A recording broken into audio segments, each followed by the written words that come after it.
Hola, ¿estás buscando sentirte cómoda y a la moda? En Zapatos Taki Luxury encontrarás moda, comodidad, belleza y elegancia. Un calzado fabricado con las mejores pieles importadas y nacionales. Aprovecha ahora porque tenemos grandes promociones. Llámanos al 301-7725-726. 301-7725-726. Zapatos Taki Luxury, hecho por manos santanderianas para ti.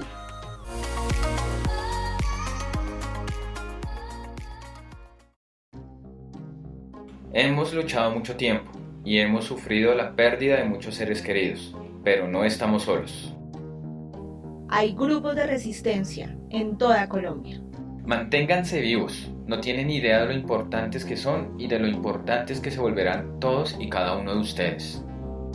El uribismo está planeando algo grande, pero la resistencia está planeando algo aún más grande. Somos Poslaverdad, y si están escuchando esto, ustedes son la resistencia. Poslaverdad.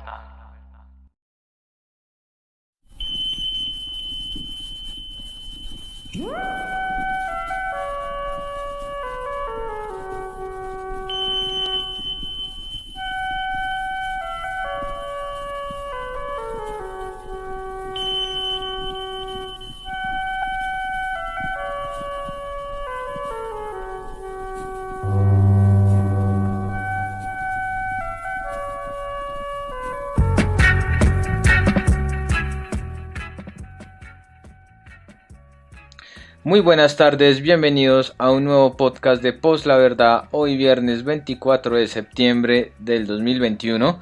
Y bueno, sin tanto intermedio, saludamos a nuestro historiador de cabecera. De nuevo nos acompaña Carlos Hernández. Carlos, bienvenido de nuevo a Poslaverdad, ¿cómo vamos?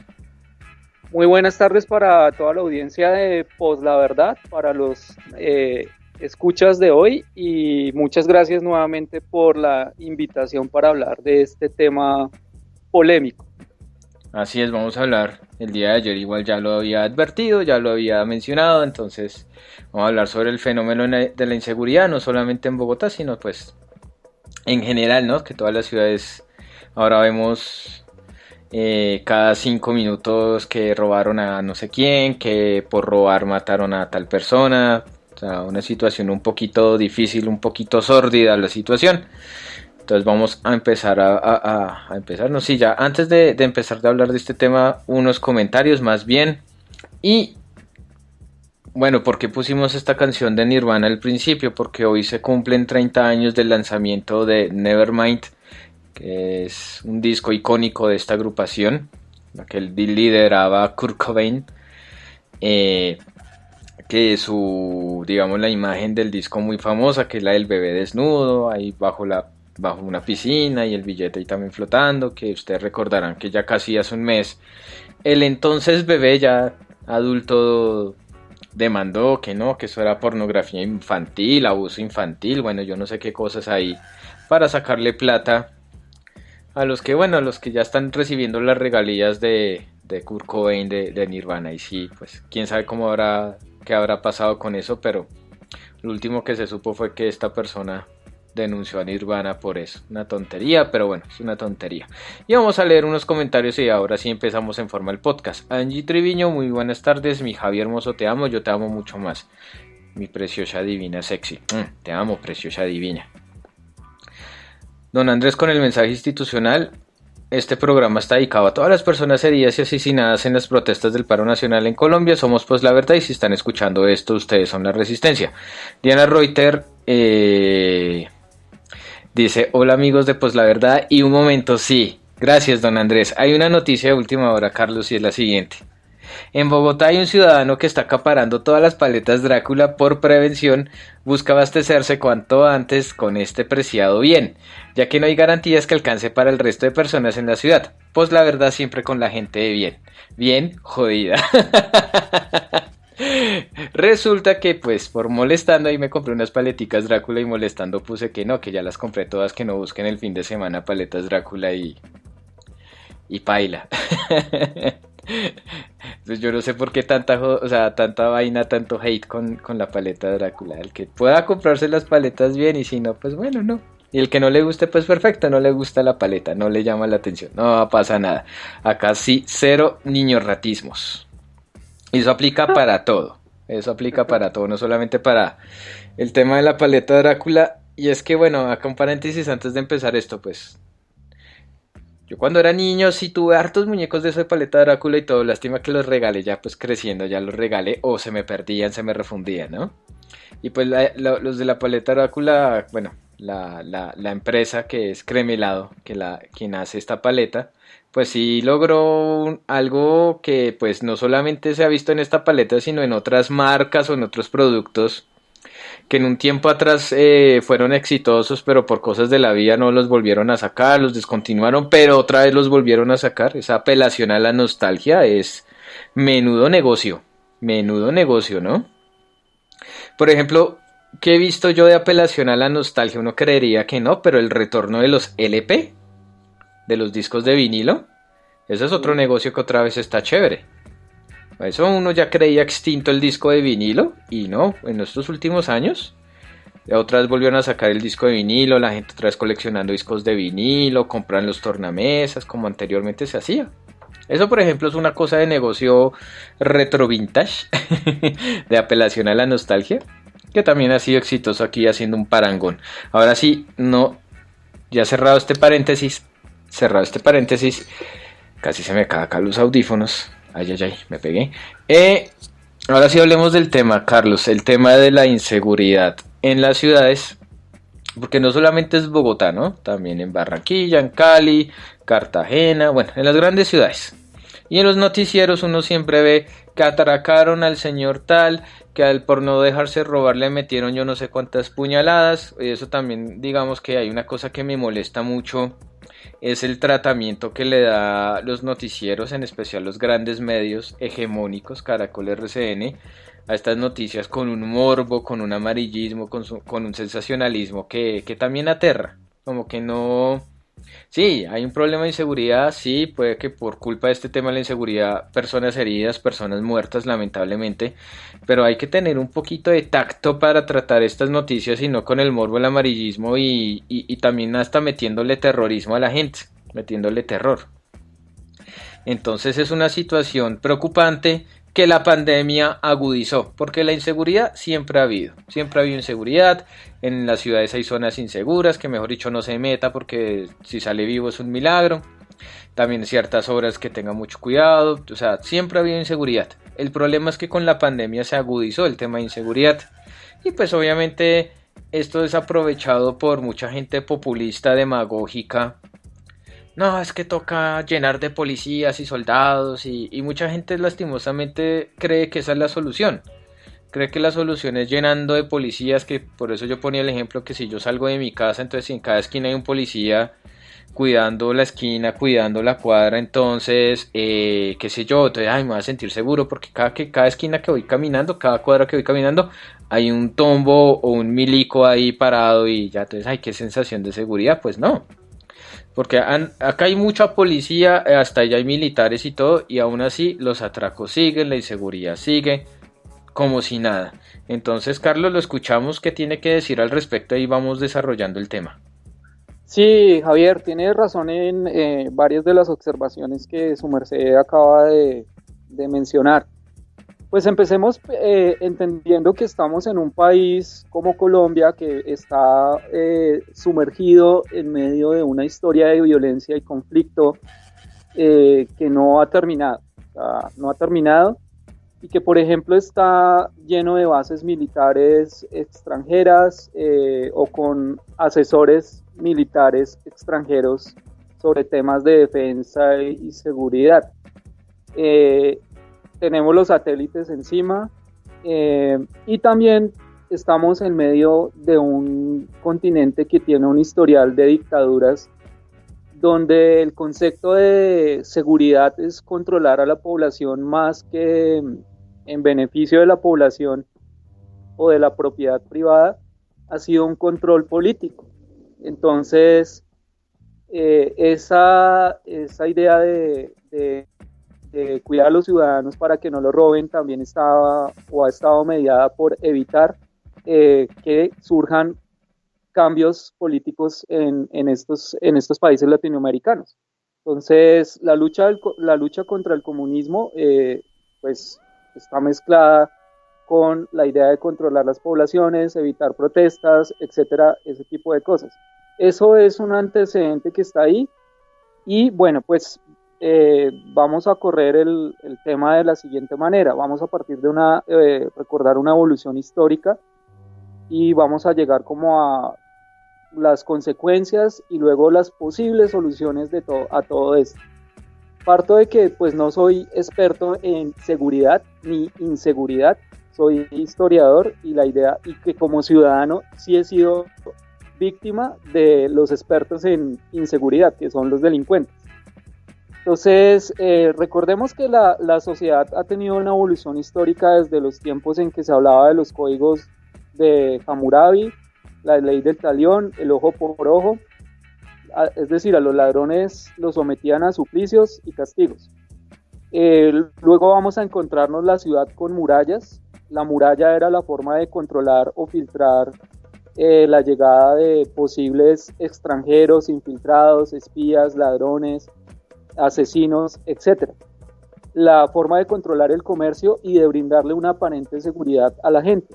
En ciudades en donde las poblaciones no eran altas. En la medida que, lo vamos a ver, a medida en que las ciudades fueron creciendo, las murallas ya perdían una función real. La evolución de la cárcel, de mazmorras, recordemos que antes de Ilustración, Renacimiento y modernidad, las cárceles fueron durante mucho tiempo mazmorras, donde la gente, por diversos motivos políticos, religiosos y pecados incluso, terminaban allá hasta su muerte sin ningún tipo de juicio, e incluso los reyes podían decidir el final, como un ciudadano que cometía un delito o un pecado se le quitaba la vida. Eso estaba en la voluntad de los reyes. Pasamos de mazmorras a centros penitenciarios. Algunos fueron, dentro de la lógica de la historia de la iglesia, pues la iglesia pasa a controlar estos sitios inicialmente, y luego eso va a pasar también al Estado.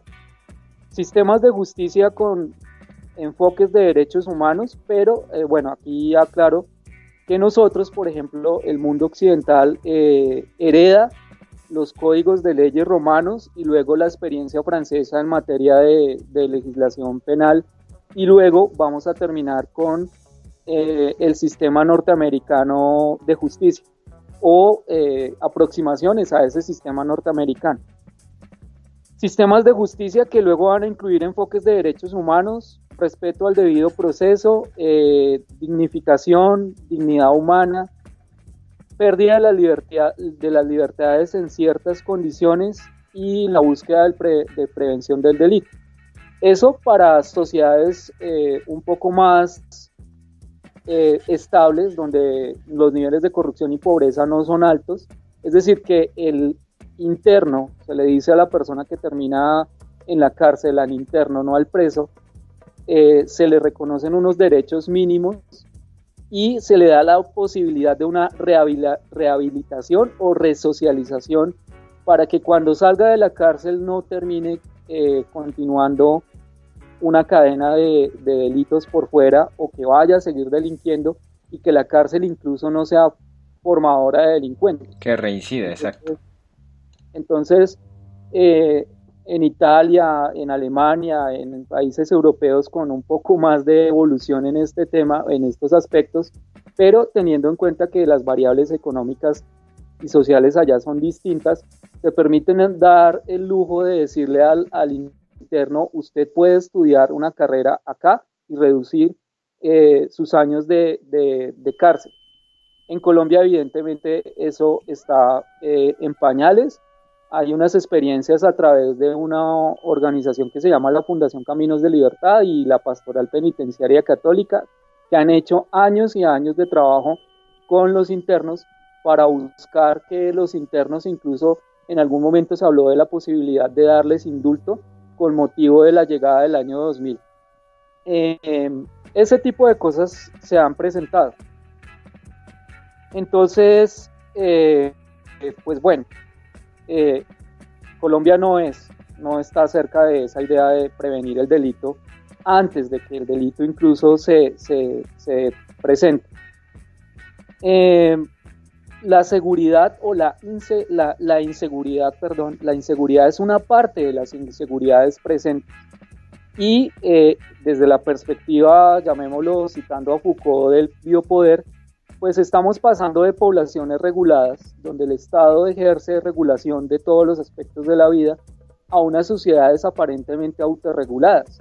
Entonces, producto de los modelos educativos, de la incidencia en competencias ciudadanas, para entender, por ejemplo, que hoy pasar una calle debidamente puede ser elemento, una situación a debate. Entonces, por ejemplo, si la foto de la escena de los Beatles pasando la calle, ellos no hubieran pasado la calle por el andén, en Europa eso hubiese sido polémico. Aquí es normal pasar la calle por cualquier lado, por la diagonal, por donde sea que se pueda pasar la calle.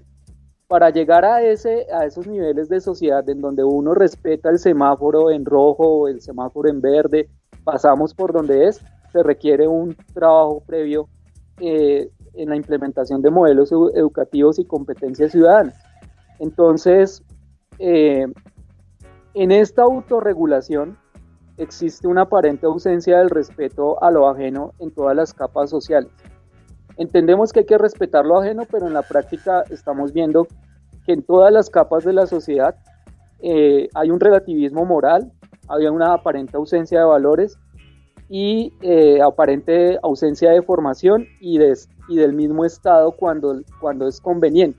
Es decir, como con el tema de la ley de garantías, adaptamos la ley para cuando se necesita entrar a hacer otro tipo de cosas no muy claras. Entonces se avanzó en la ley de garantías, pero después dicen, no, vamos a cambiar las reglas de juego y quitamos la ley de garantías. Javier, ahí vamos. Entonces, sin embargo, está relacionado con el tipo de Estado que existe en cuanto a la cadena es vigilar y castigar. Esa ha sido la base ideológica, intelectual, académica o política, o la política pública, vigilar y castigar, la cadena del delito, la detención y la cárcel, más no ejercer una economía de la prevención o la rehabilitación o la resocialización para que las personas no vuelvan a reincidir. Existe una relación entre inseguridad ciudadana, por eso yo les decía que inseguridad no es solamente en términos de que me robaron. Existe una relación entre inseguridad ciudadana con inseguridad económica, alimentaria, social, etc. Uh-huh. Un ejemplo de eso es cuando no se regulan los precios. Es decir, el Estado, acabamos de ver en el paro que los huevos, la leche, la carne subieron, los precios aumentaron y se quedaron ahí. Y el Estado no se pronunció al respecto y no se preguntan si las personas que tenían una cierta capacidad para comprar los productos a precios anteriores, en este momento se están viendo vulnerados sus derechos, porque les toca replantear la economía del hogar para poder comprar con los precios con los que se están jugando en este momento. Entonces, puede que eso no esté presente en todo el país, pero el tema de los precios, cuando no se regulan, afecta la economía o la vida de la gente que no tiene capacidad o que vive del día al día. Es decir, que al mismo tiempo, es decir, que por un lado se exige que el ciudadano cumpla, pero no se ofrecen las herramientas ni las garantías para ello. Entonces, se habla de pactos de seguridad o de pactos sociales, pero en la práctica no se. Yo tengo que respetar lo ajeno, es una condición previa, pero cuando urge la necesidad, los ciudadanos. Uy, Carlos, ¿qué pasó? Carlos, se le fue la onda. La que ofrece. Carlos, ¿Cómo? Se le fue la onda y toca que repita todo lo que había dicho en este tramo que hubo acá un lapsus. ¿Dónde quedamos? Estaba hablando de la inseguridad alimentaria, que que estaba poniendo usted el caso Eh, del paro y pues ahí se empezó a cortar. nos están audineando la Se le conexión. lengua la traba cuando uno dice eso, audinear. Nos están Audinear la audineando, conexión. audineando. Entonces, bueno, retomo, existe relación entre inseguridad ciudadana y inseguridad económica o inseguridad alimentaria o social. Ujú. En el paro, repito, se dio el aumento de precios y el Estado no se pronunció al respecto o no ejerció un control o una regulación. ¿Cuántas personas se vieron afectadas por el aumento de los precios que se mantienen? Es decir, hoy en día una persona que no tiene capacidad puede comprar la canasta de huevos o la bandeja de huevos a los precios anteriores. Seguramente ahí esa falta de regulación genera inseguridad alimentaria y conlleva a que muchas personas tengan que replantear su estrategia para el día a día y cómo conseguir llevar sustento a la casa. Entonces, ahí es donde encuentran oportunidad las economías ilegales.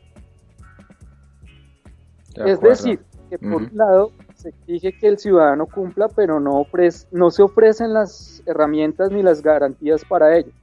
Se habla de pactos de seguridad o de pactos sociales o de pactos de convivencia, pero en la práctica no se logran.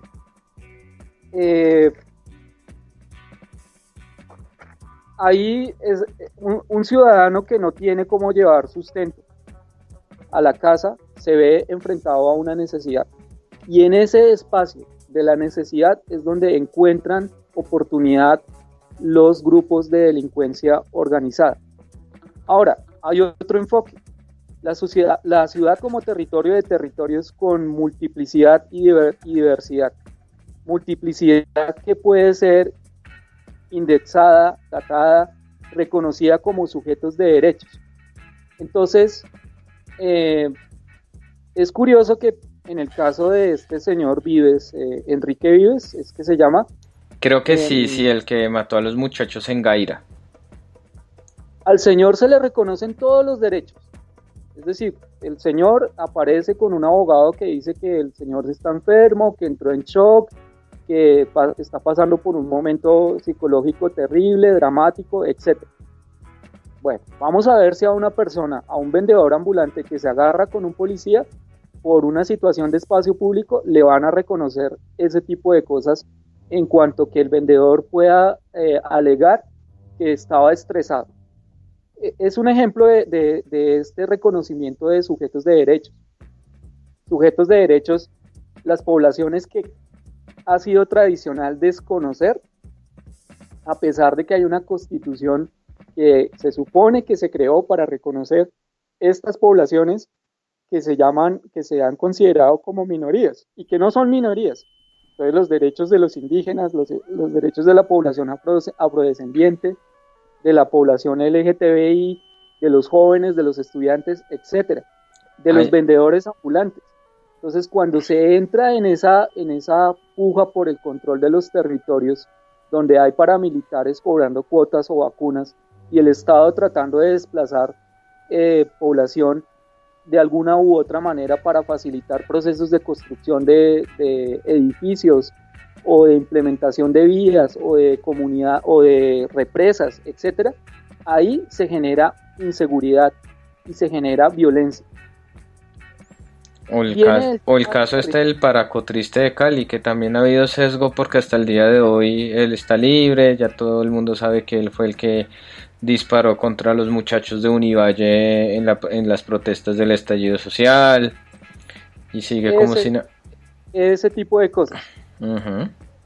¿Qué implica para el Estado reconocer sujetos de derechos? Lo que implica es que el Estado opere de forma global, que en función de garantizar los derechos.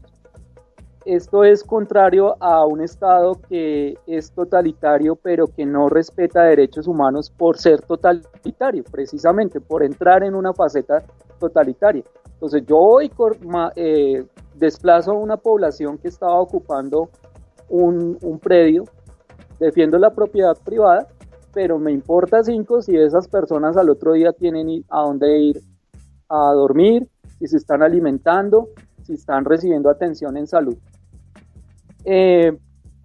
Aquí hubo un caso en Bogotá durante la alcaldía de Samuel Moreno. Tengo entendido que aproximadamente 2.500 desplazados producto del conflicto que se vive en Colombia se tomaron el Parque Tercer Milenio, y el Estado lo que hizo fue no llegar allá a decirle a la gente: venga, sí, ustedes son sujetos, ciudadanos con derechos, son ciudadanos colombianos por constitución, sino que buscaron cómo sacar a esa gente del parque, y una de las estrategias fue que precisamente en esa población que estaba expuesta a todo tipo de problemas, entre ellos problemas de salud, apareció una microepidemia de influenza. Entonces acusaron a todos estos desplazados de posiblemente estar generando un problema de seguridad pública, y de esa manera presionaron al grupo de desplazados para que se retiraran del parque.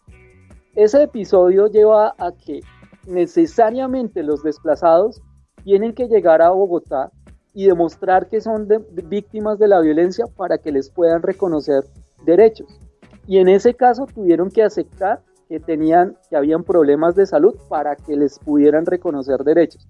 Es decir, toda la burocracia que tiene que pasar un ciudadano para que le reconozcan unos derechos y se le permita encontrar solución a las necesidades de los problemas básicos. Dentro de esa lógica del territorio, aquí cabe la pregunta: ¿quién controla entonces el territorio? Comandos, estaciones, CAIs, localidades, UPJs, ¿la soberanía de quién es entonces? Y ahí entonces aparece la cuestión de: ¿están omitiendo? ¿Hay insuficiencia de policías, de soldados, de CAIs, de comandos, de herramientas? ¿O es todo un problema de corrupción por omisión o por no estar donde tienen que estar? Entonces, hay unos agentes, unos actores. El informe de Defensoría de este año reconocía la presencia de todos los actores de violencia posibles: paramilitares, disidencias, bandas y delincuencia común, bandas organizadas con armas, que es lo que estamos viendo hoy en día, que van en carros y motos atracando por toda la ciudad alegremente. Pero también están esas bandas que se dedican al cosquilleo, que son organizadas, sí, pero operan en unos escenarios como Transmilenio o como la 10ª ahí en el centro de Bogotá, o en los barrios de manera muy disimulada y sin llamar la atención. Fenómeno del narcotráfico, extorsión, secuestro, robos, atracos, tráfico de armas, trata de personas y abuso sobre migrantes y violencia contra la mujer, contra los niños y contra las poblaciones que le mencionaba hace unos minutos. Esto también implica pensar quién controla el territorio y pensar por dónde circula, es decir, la ciudad permite la circulación de muchas cosas. Las entradas y las salidas, las terminales, las vías fueron pensadas para permitir el flujo de comercio, no por tener una vía o una autopista bonita con unos monumentos decorativos, sino para permitir que los productos pudieran salir de manera más fácil a las terminales, a las centrales de abastos, a que la gente pueda tener movilidad, y esa movilidad permite que la economía fluya. Pero en ese escenario del control de los territorios y el control de la circulación, entonces viene la pregunta: ¿quién controla lo que circula en la ciudad? ¿Por qué estas bandas están andando alegremente con armas? ¿Dónde consiguen las armas? ¿Por qué están circulando drogas? ¿Por qué hay insumos ilegales? ¿Por qué hay contrabando? Incluso ¿por qué están permitiendo que se trafique con personas? O sea, la trata de personas. Que lleguen aquí personas de otras ciudades o países y terminen en las redes de la trata de personas. Nuevamente, omisión, insuficiencia de recursos o corrupción de las personas que tienen que dar cuenta de esto. ¿Aló, Javier? Sí, yo aquí estoy tranquilo, lo estoy escuchando. De ahí me surge una pregunta. Entonces, ¿cuál es el alarde de las autoridades Ya con todo esto que nos cuenta Carlos, ¿cuál es el alar de las autoridades con este mito, está absurdo de, ay, es que redoblamos el pie, o sea, porque eso se ha vuelto como común, ¿no? Ya como muy normalizado, redoblamos el pie de fuerza, llegan 10.000 policías, después otros 20.000 policías, después 30.000 policías. No, la inseguridad sigue. Entonces sale Claudio López diciendo, no, es que necesitamos más pie de fuerza porque lo que tenemos es insuficiente, teniendo en cuenta que antes habían llegado 10.000, después 20.000, después 30.000, no necesitamos más. Después no, es imposible con la policía a pesar de los refuerzos de seguridad y de policía. Entonces metamos a los militares para hacer funciones de policía, que es algo peligroso y yo ya no me voy a cansar de decirlo. Yo sé que lo he dicho en podcasts anteriores, en otros espacios, en Twitter, pero mucha gente cree que el ejército tiene que hacer funciones de policía y no, los ejércitos nacionales solamente deben tener dos funciones, o sea, por lo general dos funciones, que es la defensa de las fronteras nacionales y cuando hay guerra, pues que obviamente no es un escenario muy amable, pero cuando hay guerra, pues combatir las guerras o defender la soberanía del país. Esas son las funciones de un ejército nacional. No tiene que estar en la calle haciendo requisas, no tiene que estar en la calle pidiéndoles la cédula a los ciudadanos ahí que van en la calle, no tienen que estar haciendo, sí, funciones de policía, deteniendo delincuentes. Porque sí, muchos dirán, ay, pero si no fuera así, si no hubiera sido por el soldado que tiene el rifle, me hubieran robado. Bueno, eso es algo accidental que porque atracaron a alguien y da la casualidad que había una patrulla del ejército, porque no sé qué carajos están ahí patrullando, y ayudaron a detener al delincuente. Pero eso no es función del soldado, eso no es función del ejército. El ejército no tiene que ir haciendo patrullajes como la policía y haciendo funciones de policía porque por algo ellos tienen es una función diferente. A cambio la policía sí se tiene que encargar de la seguridad ciudadana. Entonces ¿por qué? O sea, y además yo creo que esto de las fuerzas militares viene de las dictaduras militares, o sea, porque prácticamente el ejército era el que estaba en las calles, el ejército era el que hacía todo, el ejército reprimía, el ejército detenía, el ejército hacía operativos, obviamente conjunto con la policía, pero tenía como esas funciones de policía. Además, en un conflicto interno como tan duradero que fue el que duró aquí, aquí en Colombia, el conflicto armado interno, pasa algo muy chistoso, ¿no? O sea, muy chistoso y a la vez muy peligroso, donde la policía se militarizó porque la policía también combatió guerrilla, cuando la policía no debería estar combatiendo guerrilla, eso era función del Ejército Nacional. La policía se militarizó y los militares se están volviendo policías, que eso también no es bueno y eso también es peligroso y por ahí hasta se está hablando que lo que hizo Claudio López de que ejército patrullando en las calles haciendo funciones de policía es hasta inconstitucional. Entonces, esa creencia absurda y alguien me decía, ay no, es que yo me siento más seguro si hay policías y militares en cada esquina. Yo no, pues que eso no va a desestimular al delincuente de seguir robando, seguir atracando. Bueno, si usted tiene esa sensación de seguridad, perfecto, pero esa no es la solución, el rellenar.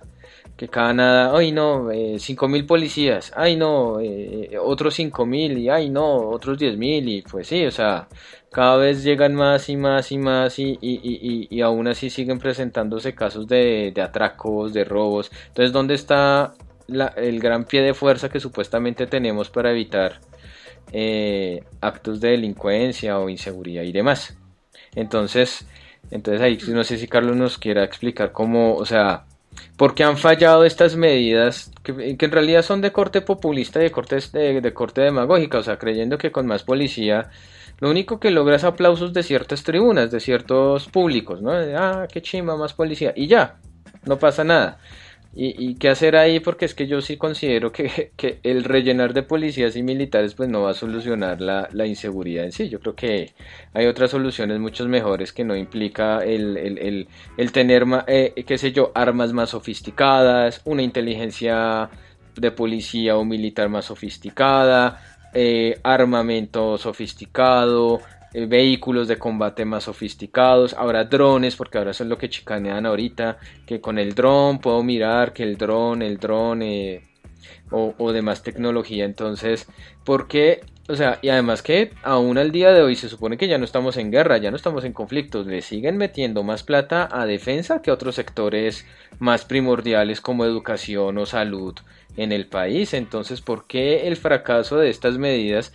Le han metido toda la plata del mundo y todo para, mejor dicho, supuestamente combatir los grupos ilegales, combatir la delincuencia organizada, combatir pues la delincuencia común, y al día de hoy pues pareciera que esto no funciona.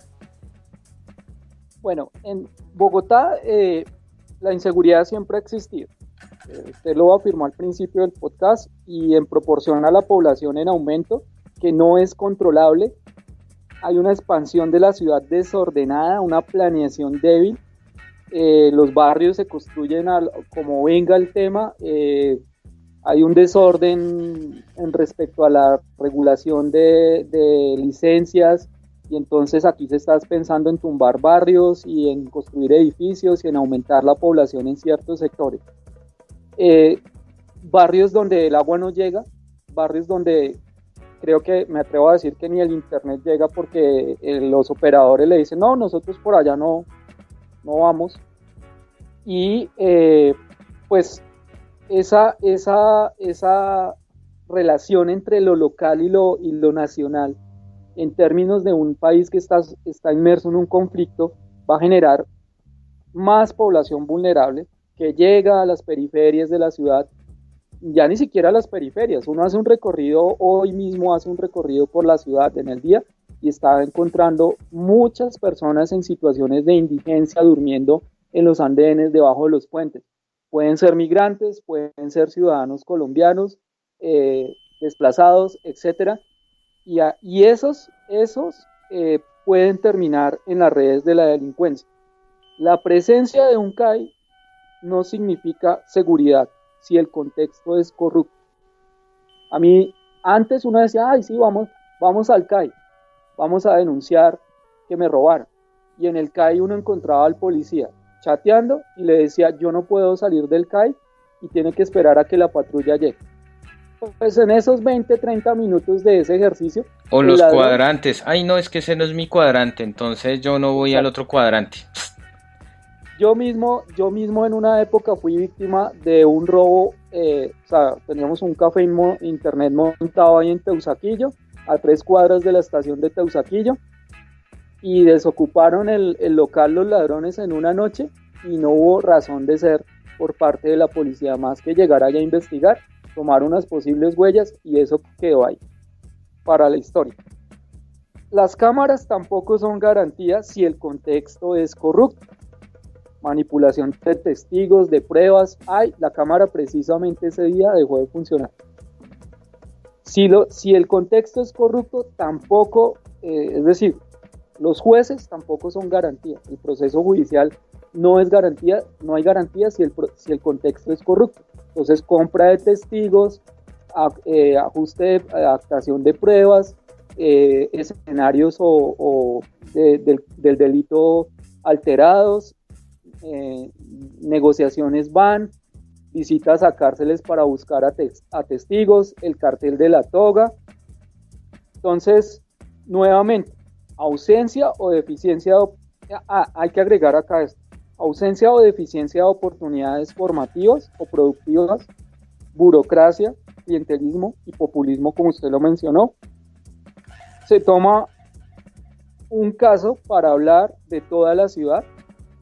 Es decir, no, es que sí, hicimos acto de presencia en X barrio, hablamos con la comunidad, plantamos allá todas las instituciones en unas carpas, y al otro día siguen atracando. Es como el día de la celebración de los derechos de la mujer, se conmemora el día y a las 2 semanas están otra vez apareciendo casos de feminicidio. Y para variar, se pretende tapar los problemas con foticos en Twitter. Fotico con el perrito, fotico con los amigos en la escalera, fotico, de esa manera ya damos a entender que el problema se solucionó. Eso aplica para todos los alcaldes y políticos o gobernantes que están ahorita. Entonces, a ese desorden administrativo, a ese contexto de corrupción, hay que agregarle el tema de la politización. Entonces se necesitan culpables funcionales, un escenario mediatizado para crear una percepción y llevar al miedo como elemento de coacción y captar votos. Culpamos a la primera línea de los desórdenes, culpamos a los vándalos, culpamos a los petristas, desde el lado de la derecha, todos esos son los malos, pero no hay responsabilidad en las autoridades. Ahora son los venezolanos, migrantes venezolanos. A los migrantes venezolanos se pide la renuncia de un ministro, pero no se ejerce presión sobre los comandantes de policía o los comandantes del ejército de las localidades o de los territorios o que están asignados a las estaciones, por ejemplo, acá en Bogotá. Entonces, esos personajes siguen ahí como si nada y no hay control sobre ellos. Esto parte del derecho de la ciudadanía a ejercer control sobre todos los aspectos que los afectan. O sea, si a mí me afecta la seguridad, ¿por qué no le reclamamos a la policía resultados? Y entonces, bueno, no, es que la izquierda es la culpable. Los vándalos son los que están generando inseguridad. Los venezolanos. Ese es el lavado de manos perfecto y es la estrategia para capitalizar votos. No, y que esto debe darnos también... Y que pero digo una cosita de aquí, y que lamentablemente pues mucha policía está relacionada con esta delincuencia organizada, sí, corrupción, o sea, nosotros actuamos acá, ustedes no nos hacen nada, sobornos, demás, y es que esa es otra cuestión que se ha visto mucho también con el tema del estallido social y todo.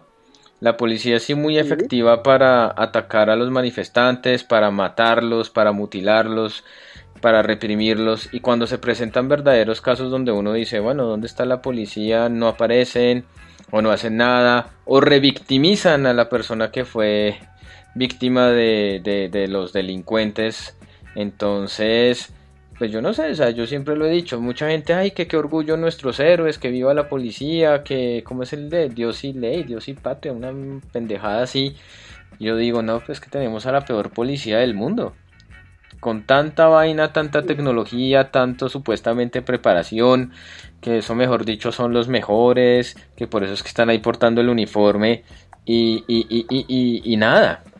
Y otra cosa que le iba a decir, Carlos, también acá paréntesis, ¿creen que con medidas cosméticas van a cambiar la percepción de la policía o que la policía va a mejorar en sus procedimientos y va ahora sí a combatir la delincuencia y todo? Creyendo que cambiándoles el color, el uniforme de la policía, cambiándoles el color, entonces van a ser mejores, cambiando las patrullas, entonces ahí no, para que se vean más bonitos, más amables, para que la gente no les huya, o como pendejadas ahí que son muy cosméticas que a la postre no sirven, no aporta nada, o sea, lo mismo, o sea, como decía alguien por ahí, es como perfumar un bollo.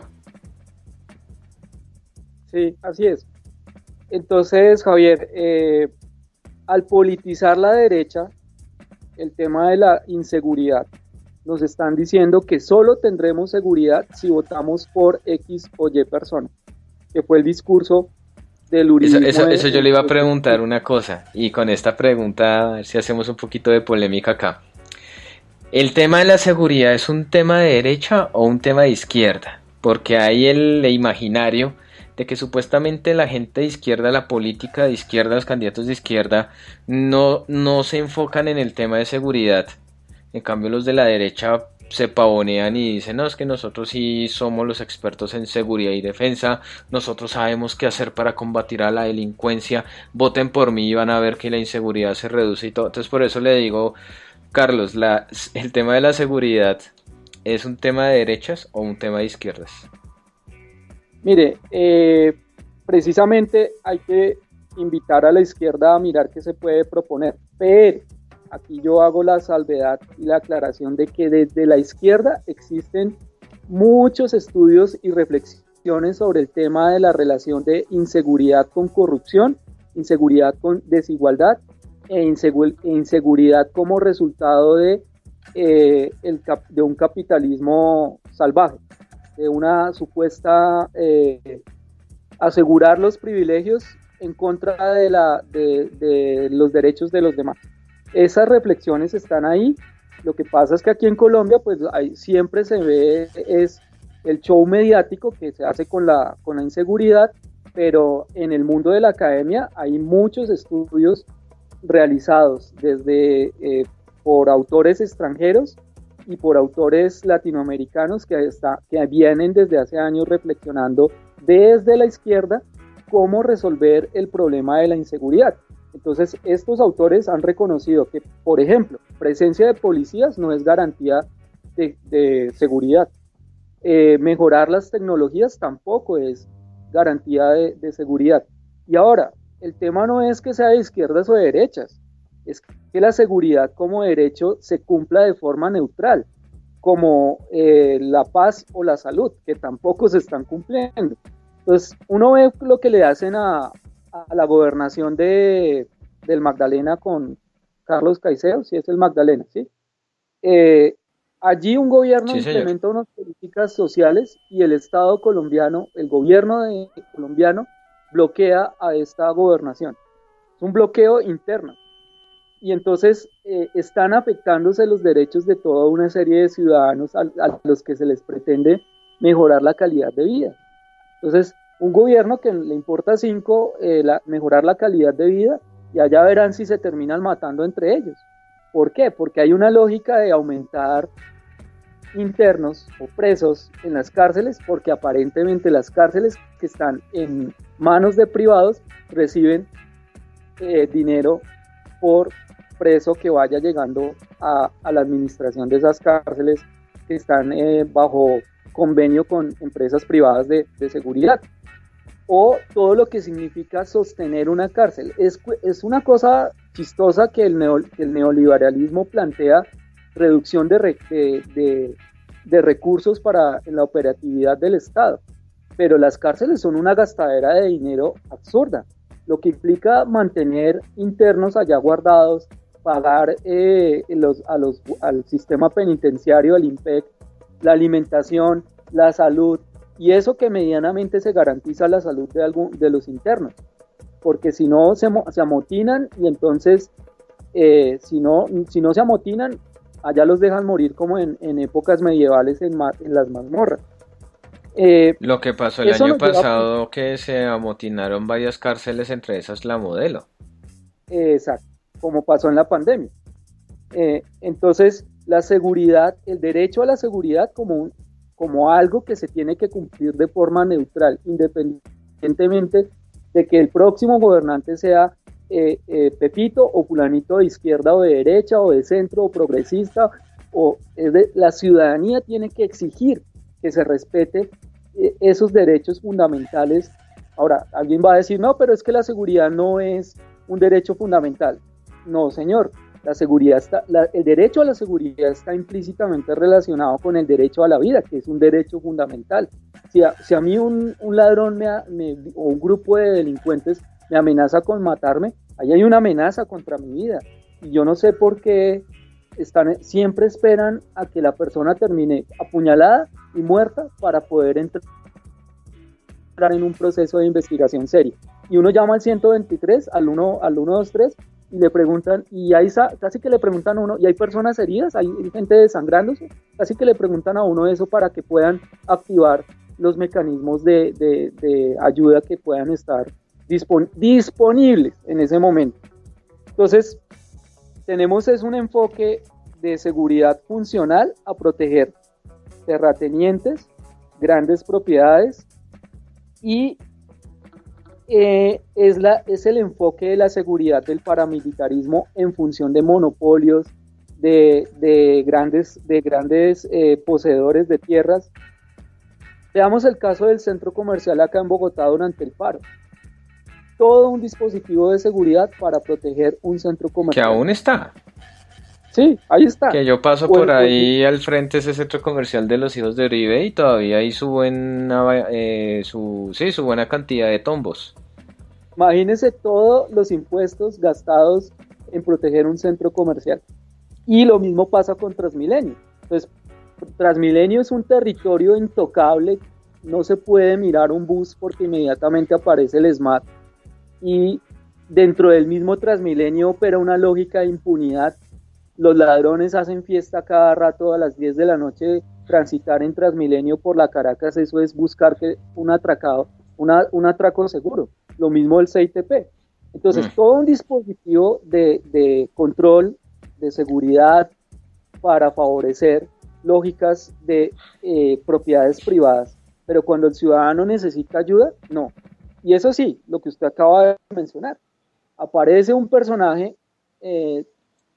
señalado de ser vándalo y allá le llegan a la casa y lo judicializan, donde haya forma de demostrar o no haya, o aún incluso sin demostrarlo, cualquier prueba puede ser meritoria para que lo lleven a un proceso judicial. Uh-huh. Sobre el tema de este personaje o estos personajes que salieron armados de civil, hace 5 años aproximadamente en la Plaza de Bolívar hubo un personaje que sacó un arma. Lo fotografiaron, lo poncharon en un video, lo fotografiaron y a los 3 días por la presión de las autoridades y la cuestión que se derivó, el tipo se presentó se entregó ante las autoridades, creo que no fue judicializado, sí, pasó 3 meses en el proceso, no fue mucho, y el tipo alegó, no, es que ese día estaba borracho y que se había drogado y por eso sacó el arma en plena manifestación en la Plaza de Bolívar. Pero al señor lo ubicaron. En cambio, este otro personaje que salió en Cali disparando, Paraco triste, o con el arma apuntando, ahí está, dando cátedra de seguridad desde su enfoque paramilitar. Entonces, él cree, como ese ciudadano cree que esa es la solución, que esa es la vía, salir a dispararle a la gente. Y asimismo también nos encontramos con funcionarios que creen que son inmunes e impunes, que tienen libertad. El caso de Emilio Tapia, reincidir en el tema de volver a robarle al erario público. Ese señor se cree que está por encima del bien y del mal. Se reinventó robando. Sí, eso se explica porque hay una alianza entre el AMPA, entre sectores de la delincuencia y las élites. Eso está reconocido, por ejemplo, como por Hannah Arendt en El origen de los totalitarismos. Ella reconoce que desde el siglo XIX, siglo XVIII, ya se venían dando alianzas entre sectores de la delincuencia. Una película que expresa muy bien eso es la de Gángsters de Nueva York, donde hay unas bandas que se pelean entre ellos por controlar el territorio. Son bandas de extranjeros migrantes en Nueva York que llegan a ese Nueva York naciente y se enfrentan entre ellos, pero hay un punto en donde ese estado naciente, formado, dice, no, aquí nosotros no nos vamos a aguantar bandas que fueron funcionales y las erradican. Hay una serie de Netflix que se llama Peaky Blinders, creo que se expresa así. Peaky Blinders, sí. Ahí hay un grupo de AMPA de Londres que crece, un grupo de bandoleros que crece y establecen unas ciertas alianzas con el Estado británico, con esa nación, con el gobierno británico de turno, a conveniencia cuando necesitaron ahí hacer acciones contra otros grupos que no eran bien vistos por el gobierno de turno. Ahí casi siempre como que la lucha contra el comunismo también estaba mediada de usar delincuentes para ir a matar comunistas. Uh-huh. Este es un ejemplo. Aquí nada raro, que mucha gente la utilizaron para atacar a la guerrilla o a grupos que pudieran generar protestas y matar gente de manera impune. Eso pudo pasar en el marco de los falsos positivos o de la desaparición de la oposición, como en el caso de la UP. Es decir, tener a quien echarle la culpa después, como lo está haciendo actualmente el presidente, que dice, no, es que son las disidencias. Y antes culpaban a las disidencias, pues ahora culpan a las disidencias y antes culpaban a la guerrilla directamente. Siempre era, no, la causante de los males del país es la guerrilla. Entonces, Javier, no sé si vamos a un corte intermedio. Sí, pero venga, una corrección, Peaky Blinders, los protagonistas, ellos son de Birmingham, no de Londres, que después van a Londres allá. Eso sí, qué pena. Sí, porque ellos no son de Londres, después van a Londres y... Eso es... No hagamos spoiler para quienes no han visto. ¿Cómo? Eso es Irlanda, ¿sí? ¿Sí? No, Inglaterra. Ok. Ah, bueno, sí, pero es de esa nación como tal. Que van a Londres, sí, claro. Listo, Sí. Javier. Birmingham es Inglaterra, igual Londres, sí. No, no, no. No van a Listo. otros lados. De momento. Claro. Bueno, entonces vamos a hacer un intermedio aquí, don Carlos, una complacencia musical. Es una salsa de Andy Montañez que se llama Pillo Buena Gente, que Carlos dijo que bueno, que es una canción relacionada pues con la temática, y ya para en el tramo final del podcast hay una media horita más, una hora y media, ya llevamos una hora, entonces un intermedio acá con esta canción. Ya ahí ya lo que nos quede de podcast, y ya para ir cerrando el podcast del día de hoy, entonces ya merito volvemos.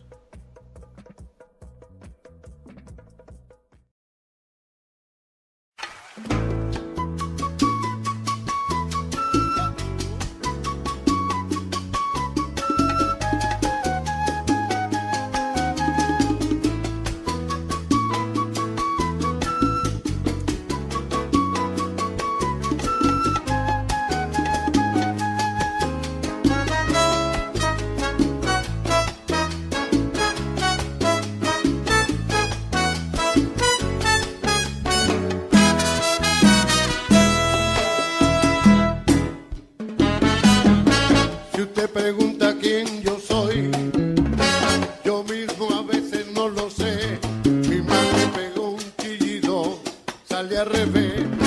Yo nací de espalda, no me importa la autoridad. Cada quien con su cada cual. Todo aquel que tenga su propio asunto.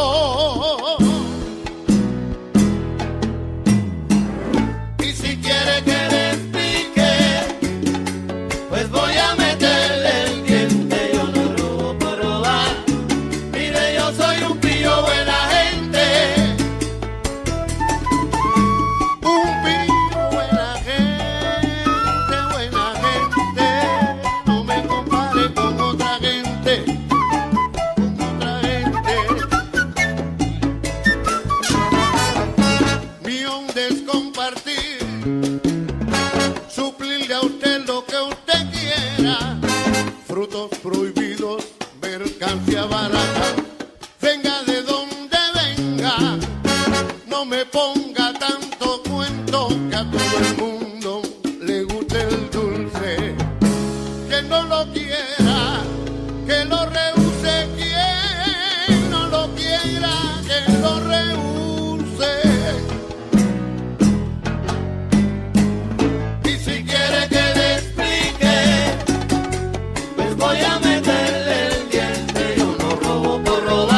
Y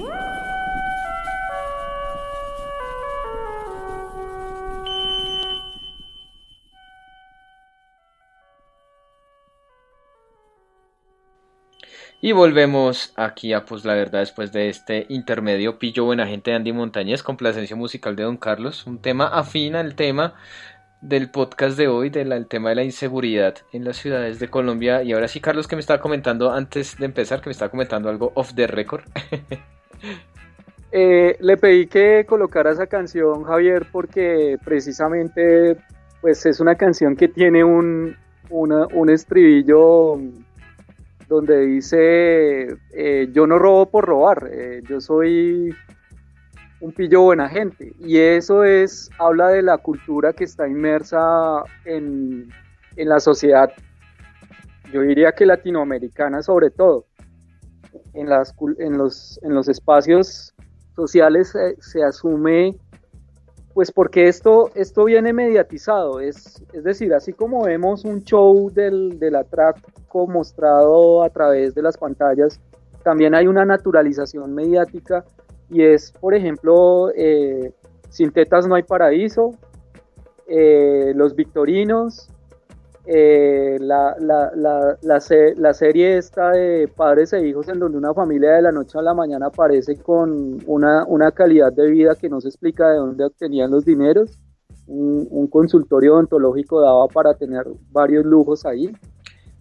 Y el dinero fácil como forma de vida, buscar la trampa, el pasar por encima del otro, eso está ahí.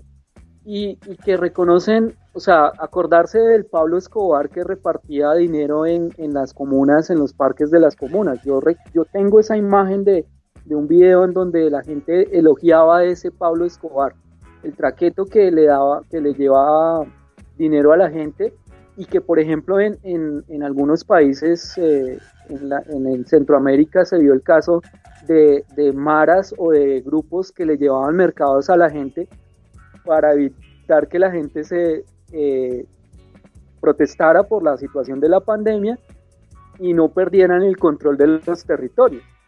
Entonces, esa aceptación del traqueto como parte del paisaje o del universo social que tenemos. Y eso también lleva a preguntarnos quiénes son los delincuentes, cuáles y quiénes son los delincuentes, y quiénes permiten que se vuelvan delincuentes. Entonces aquí viene la pregunta por el rol de la educación. Colegios donde un docente debe enseñar una materia que es considerada relleno. Estoy hablando de la materia ética. Escenarios de hacinamiento donde escenarios de hacinamiento, primera, es decir, ahí en el hecho que un estudiante tenga que estar en un aula con 40 compañeros, con 35 compañeros, con 30 compañeros, ya es una primera forma de robo al ciudadano, porque en cuanto no se le está brindando educación de calidad, ahí ya lo están robando, y a la vez eso produce que el estudiante no salga formado en temas de ética. Estoy hablando de los colegios. Escenarios institucionales degradados por la corrupción, el internet que no llega, los refrigerios descompuestos, burocracia, corrupción. ¿Qué tipo de ciudadanos se están formando ahí en eso? Donde el estudiante está viendo que en el aula se están cayendo los pedazos de la construcción, y que pasan los meses y no hubo poder humano de que alguien fuera y colocara el vidrio roto, cambiara el vidrio roto o arreglara la gotera en el colegio, y por tanto esa aula no se puede usar, y así sucesivamente. Ese es el mensaje que se le está enviando a los estudiantes, a los jóvenes que están allí en los colegios. Es decir, no hay internet, entonces el profesor no puede conectarse o el estudiante no puede conectarse, y por tanto la calidad de la educación se está afectando, violando el derecho a la educación que tantas veces las ministras decían que había que respetarle a los estudiantes cuando los docentes o los estudiantes se iban a paro. Universidades que forman profesionales sin ética o sin ningún tipo de responsabilidad profesional. Hoy Paola Herrera estaba diciendo que el señor de Centros Poblados, creo que estaba relacionado con el puente que se cayó en la vía Villavicencio.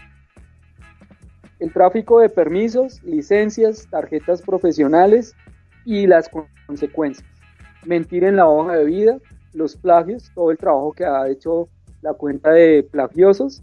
Es increíble la cantidad de situaciones en donde hay plagio y no hay responsabilidades penales ni civiles de ninguna clase. Capaz por la vida dictando clase o ocupando cargos públicos como si nada.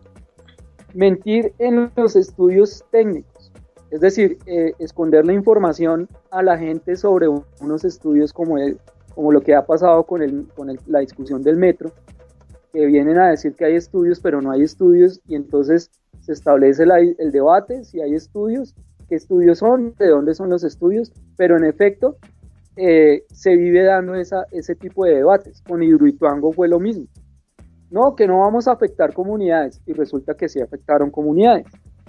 Esto nos lleva a pensar sobre la dimensión ética de la sociedad actual, puesto que claramente el capitalismo está desplazando por la vía de la corrupción toda ética.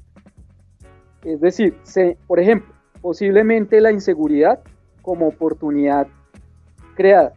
Se invierte en la policía solo si una empresa necesita vender uniformes apoyados en el político de turno.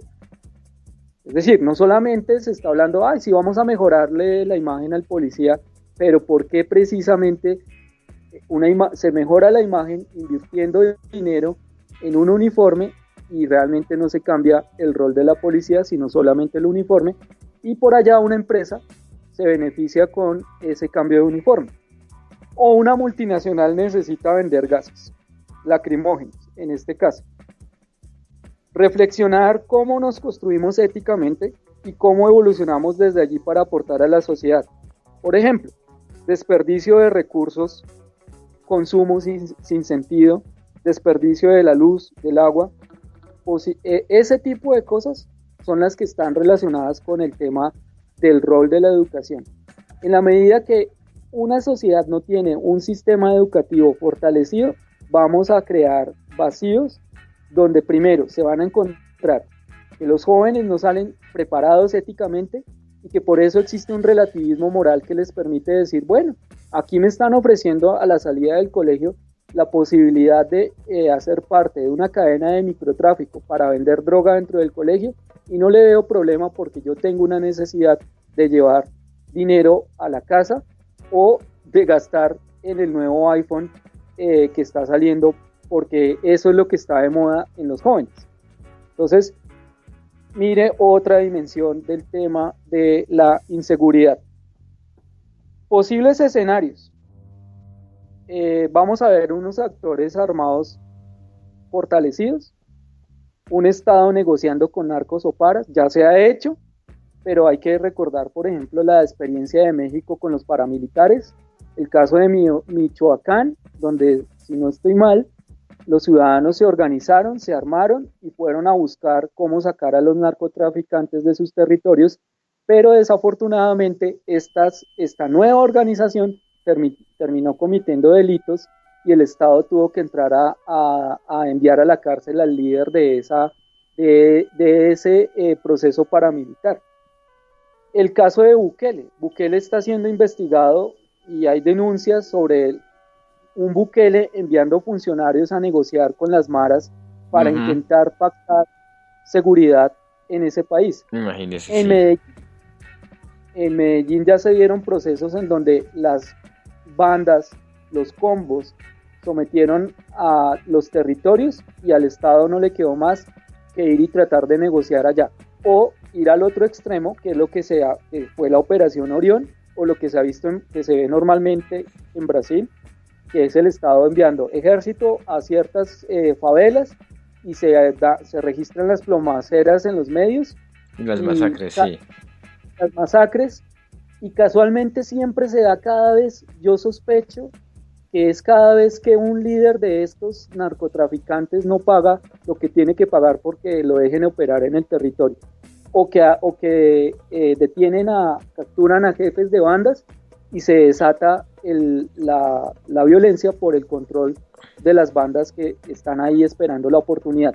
Un ejemplo de eso es Ciudad de Dios, donde Septimio, el personaje principal, es un niño que va ascendiendo en jerarquías de bandas y luego es reemplazado por otros niños que vienen detrás de él.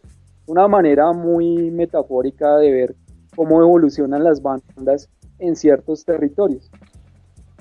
En la película está expresada la clara corrupción del Estado, los policías, los militares. Hay una saga de 3 películas donde unos policías tienen un comando especial y se enfrentan con los narcotraficantes en Brasil. Sí. Y también la corrupción está expresada allí. No me acuerdo del nombre de la película. Es Comando Especial, entonces, algo así, sí. Comando de Élite se llama, Comando de Élite. O Fuerza de Élite, una vaina así. Que es brasilera la película. Sí, eso, Comando de Élite, tiene 3 partes. Y sí. Son decentes de decirle a la gente, mire, esto es lo que está pasando. La corrupción es causante de la violación de derechos humanos. Autoridades corruptas, sociedades corruptas e inseguras en todas las áreas.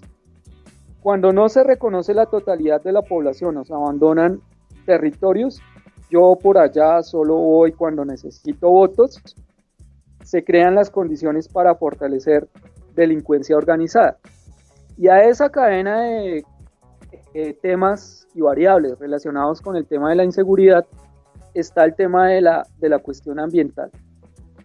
No se trata de acabar con la propiedad privada, es que nos van a acabar la propiedad privada y nos van a expropiar. Se trata de que la propiedad privada no acabe con nosotros. Es decir, acá estamos defendiendo el sistema de Transmilenio, pero en la medida que un sistema como Transmilenio no se pueda controlar, no se sepa qué está pasando con el dinero, por qué hay buses contaminando, buses chimenea de CITP o de Transmilenio, o por qué los carros o los camiones de las empresas están contaminando, pues simplemente estamos viendo afectada nuestra calidad de vida y nuestra salud por un aire contaminado sobre el cual no se ejerce responsabilidades o no se buscan responsabilidades. En cuanto que, y teniendo en cuenta que este país pasó por el tema de la seguridad democrática, en cuanto que las políticas de seguridad democrática llevaron a una puerta abierta a que multinacionales mineras, en el caso de las mineras o de las energéticas privadas, destruyeran comunidades, destruyeran el acceso a recursos, afectando derechos ciudadanos que quedaron a su suerte desplazados y vulnerables bajo control de actores violentos. En la medida que no se garantiza, por ejemplo, el derecho al agua, la comunidad se desplaza, agudizando los problemas en ciudades con gobernantes incapaces e instituciones correctas. Entonces, bueno, posibles soluciones. Son múltiples los estudios que se han hecho. Yo aquí recomiendo la lectura de los siguientes libros. Seguridad, Territorio y Población, de Michel Foucault. La inseguridad, la seguridad ciudadana en América Latina, es un trabajo de Claxo, donde hay varios autores analizando México, Venezuela, Chile, Argentina, Colombia, Ecuador, Bolivia incluso. Bolivia con el intento de transformar la seguridad desde el buen vivir, en el caso de Evo Morales. La cara oculta de la inseguridad en México, un texto de un autor llamado John Gledhick, donde establece la relación de capitalismo como generador de inseguridad. En la medida en que se le abren las puertas a las multinacionales para incidir sobre territorios o para defender intereses de esas multinacionales, pues se desplazan poblaciones enteras y estas poblaciones tienen que mirar cómo sobreviven. Afganistán es un ejemplo de eso, Irak es un ejemplo de eso, Colombia es un ejemplo de eso. Hay otro texto que habla de castigar a los pobres, el gobierno neoliberal de la inseguridad social.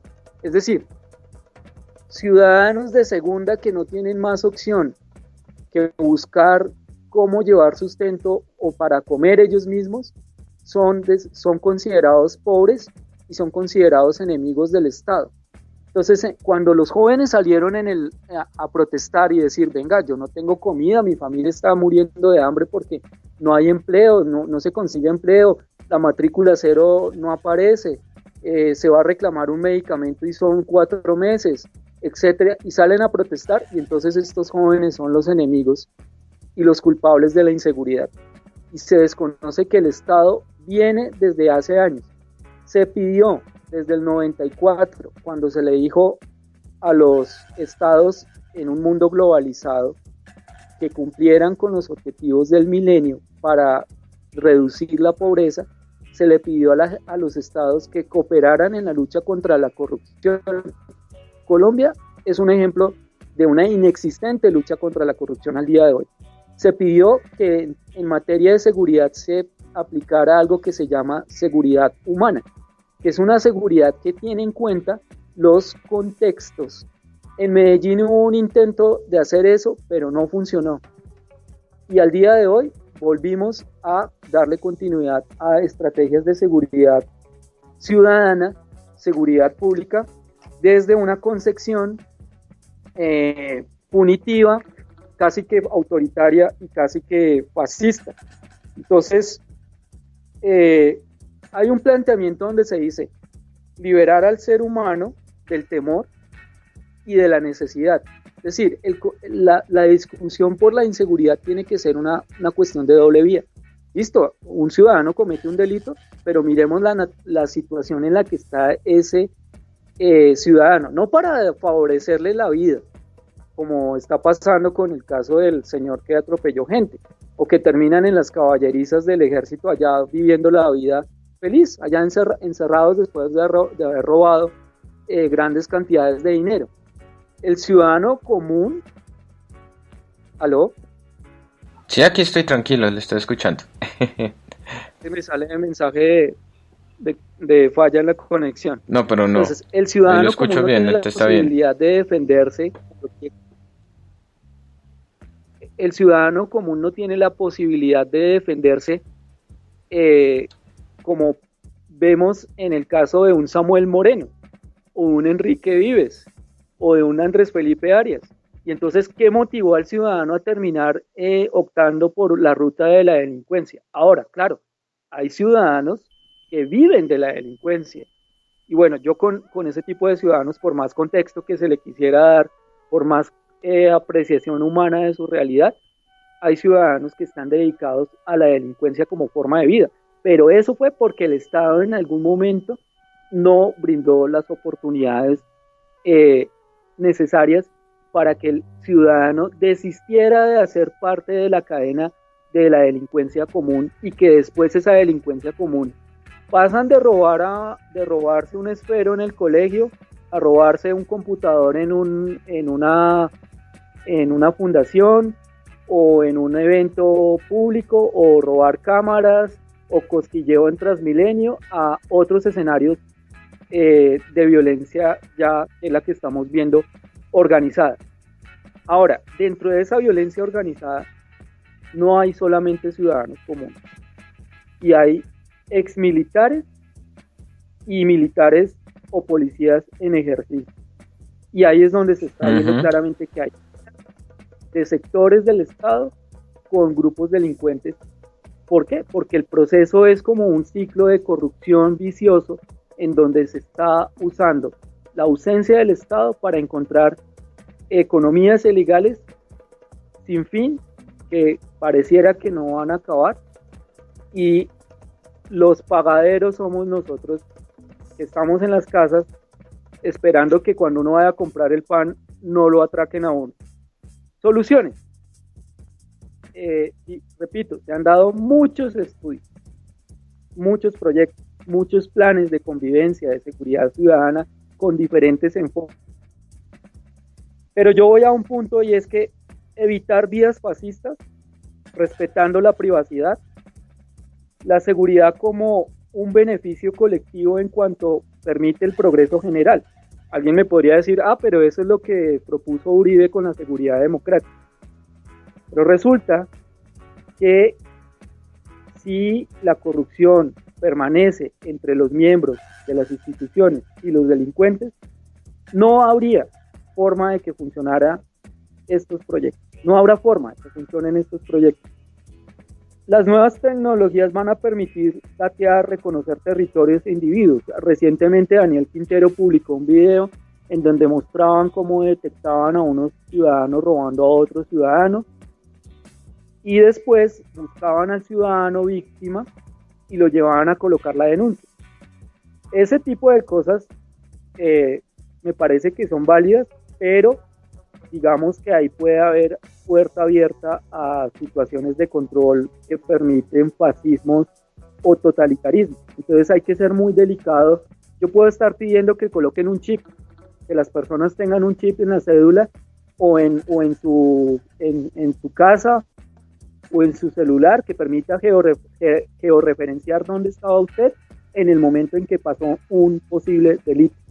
Eso es muy ciencia ficción, muy Minority Report, en términos Minority Report, sí. Usted estaba en ese sitio y ahí pasó un delito y aquí está la referencia. Entonces, entre más sofisticadas sean las formas de control de la ciudadanía, seguramente los ladrones también van a encontrar formas sofisticadas de romper esos códigos que se lleguen a generar a través de aplicativos o de secuencia o de seguimiento de ciudadanos. Uh-huh. Control sobre el efectivo circulante para evitar lavado de activos, y aquí juega mucho el rol de los bancos. Estamos viendo que algunos países están molestos con la llegada del Bitcoin, pero hay otros que le están abriendo las puertas. ¿Qué sucede con el Bitcoin? Que no hay control del origen de los dineros y posiblemente los grupos delincuenciales puedan acumular riquezas o lavar dinero a través del Bitcoin. Esa es la preocupación de sectores de gobierno en algunos países. Por eso es que China dice, aquí nos pueden estar acumulando dinero, acumulación de dinero va a llevar a acumulación de poder y nos afectan las reglas de juego. Un hacker, un delincuente, pasa de esconder su efectivo en Bitcoin. Esa es la preocupación por el Bitcoin. Control sobre el efectivo circulante. Hay unas propuestas de acabar con el efectivo porque la mayoría de los narcos tienen bodegas llenas de billetes. O caletas, sí. Y de dinero. ¿Y quién controla eso? Control de las armas e insumos. Volvemos a uno de los puntos. ¿Por qué permitimos el tráfico de armas? ¿A quién le corresponde el inventario y el monopolio de las armas? Control sobre origen de los dineros para partidos políticos, para organizaciones, para fundaciones, para funcionarios públicos. ¿Usted de dónde está sacando el dinero para comprarse ese apartamentico? El caso de una policía que publicaba fotos de un vehículo, un Ford, si no estoy mal. BMW de último modelo, sí. Era un BMW. ¿Usted de dónde sacó el dinero para comprar? No, y no era una policía, era una militar. Eso. Pero sí. Exigirle a las autoridades cumplir funciones, tanto las IAS, o sea, las autoridades, las instituciones que cumplan lo que tienen que cumplir, como las mismas autoridades. Exigir una renta básica, promover la solidaridad, comedores comunitarios. Me parece que los comedores comunitarios los desaparecientes, ejercer presión ciudadana sobre las autoridades de policía y sobre las autoridades civiles. Y hay algo que es mecanismos de control civil a militares y policías. Uh-huh. Eso está postulado en otros escenarios de otros países, no lo han permitido evolucionar mucho, pero es decir, yo estoy pagando en mis impuestos para que el policía tenga una pensión, para que el policía tenga un uniforme, para que el policía pueda ir al club. Acá existen varios, en Bogotá existen varios clubes sociales donde los policías van y gozan de eventos, acceden a casinos, tienen todo tipo de cosas, tienen un régimen de salud aparte. Y curiosamente uno ve veteranos reclamando que no les han pagado pensiones, y uno se explica, pero ¿por qué demoras en ese tema? Tienen un hospital militar con una enorme infraestructura y uno ve militares quejándose en redes sociales que no los atendieron oportunamente. Entonces, ¿por qué no? Hay que ejercer control social desde las redes sociales, pero también hay que buscar que las instituciones ejerzan presión y que los civiles puedan decirle al ejército, bueno, a usted le dieron un plan Colombia con un montón de dinero para el presupuesto de defensa, ¿dónde están los resultados? ¿Qué se hizo con la plata del plan Colombia? Una interesante pregunta. ¿Dónde está eso? Y desde Se la ahí, mecatearon en cositas. vamos a plantear lo que se viene pidiendo la reforma al Código de Policía actual, que es un código muy punitivo, que termina siendo un generador de multas para llenar las arcas del Estado y no resuelven los problemas estructurales de convivencia que hay en los barrios o en las comunidades. Sí. La reforma a la policía es necesaria, ahí tiene que apoyar esa reforma, participar en las discusiones o los debates de la reforma a la policía y presionar a que el gobierno implemente una reforma a la policía. Por ahí podemos pensar en una sociedad que piensa de manera colectiva. Es que el Estatuto de Seguridad Ciudadana y el Código de Policía no tuvieron espacios de discusión con las comunidades. Entonces, hay comunidades donde tienen unas prácticas culturales y de la noche a la mañana vienen a decirles que no pueden ejercer sus prácticas culturales porque los van a multar. Ahí hay un problema. Pero uno ve que hay gente haciendo lo que quiere y no les pasa nada porque tienen con qué pagar. Esas son las discusiones que se tienen que dar, no las van a resolver los expertos, se tienen que construir consensos en lo que consideramos unos mínimos de seguridad.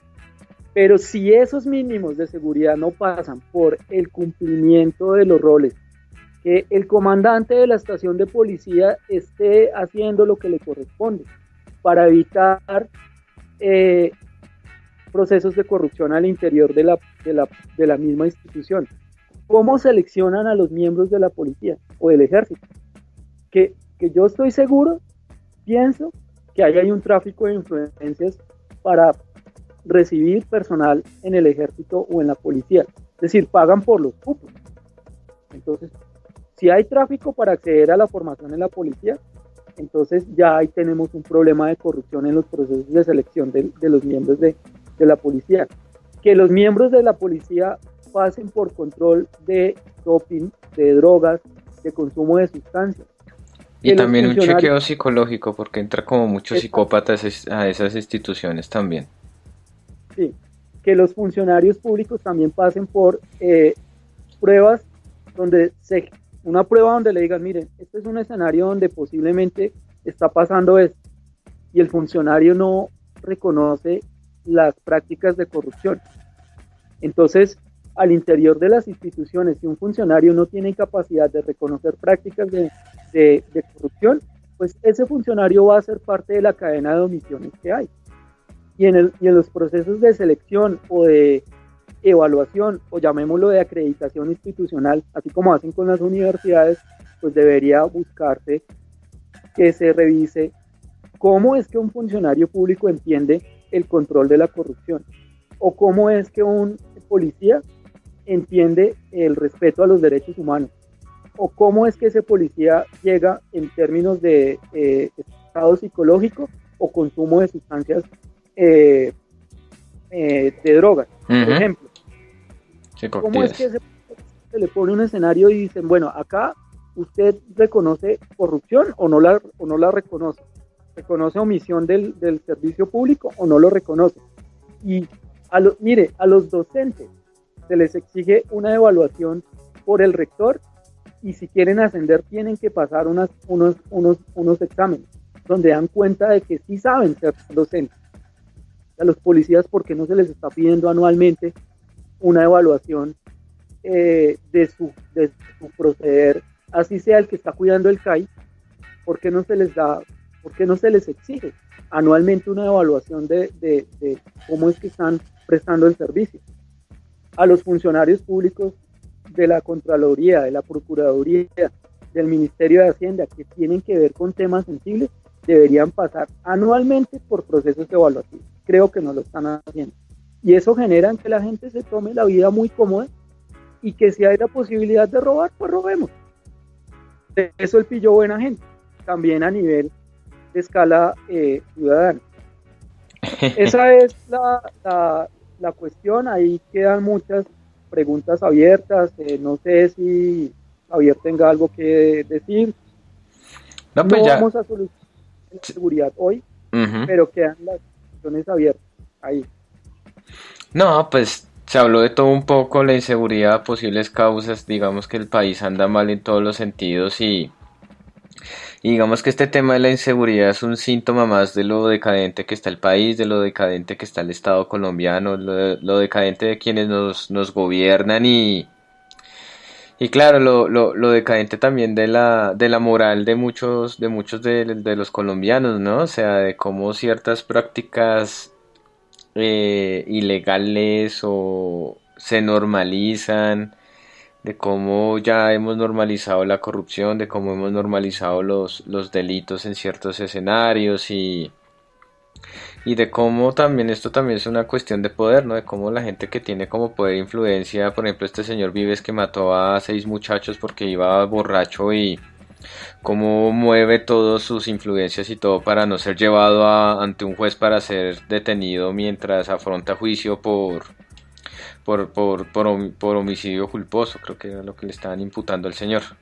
Espero no haberme equivocado. Entonces, son cosas así por el estilo. Y el tema de la inseguridad, digamos, pues sí, o sea, inseguridad hay en todo lado. Y no solamente me refiero a que si uno sale a la esquina a ver si tiene la suerte de no ser atracado, también hay inseguridad pues en altas esferas del Estado donde pues se presentan todos estos casos de corrupción, donde también hay atracos, donde también hay robos, que quienes investigan esto también sufren de violencia, persecución, que el que se atreve a investigarme pues le va mal, que usted no sabe quién soy yo y digamos que esto lamentablemente tiene muy jodido al país y digamos no solamente es el tema de inseguridad de que un ladrón le saca un cuchillo, páseme el celular o si no lo apuñalo y o sea, son muchas cosas y de verdad precisamente uno a quien recurre si la misma policía es cómplice de estas corruptelas, permite que los delincuentes hagan de las suyas y los delincuentes se empoderan más porque saben que van a quedar impunes o que si son detenidos